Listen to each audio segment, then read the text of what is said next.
Hello and welcome to the Calculating Spring Constant revision video from scienceworksheets.co.uk. Please subscribe to support the channel.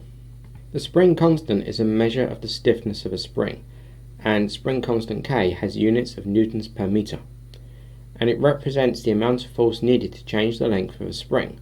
So the higher the value for the spring constant, the stiffer the spring, so the more force that needs to be applied to change the length of the spring.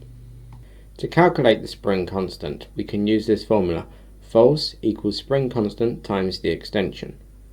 F equals K times E. The extension is the increase in length, and we can rearrange this to make K equals F over E, or E equals F divided by K. And we've also got the formula triangle there. A spring has a spring constant of 4 newtons per meter, and its length is increased by 0.1 meters.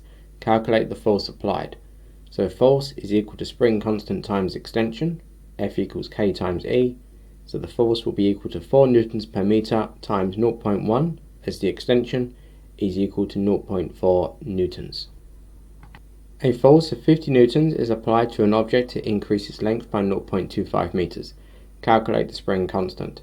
So K equals F divided by E. So K equals 50 newtons divided by 0.25 meters. So K equals 2 newtons per meter. On our website there are more practice questions with examples of harder ones. See our notes, and the link can be found in the description.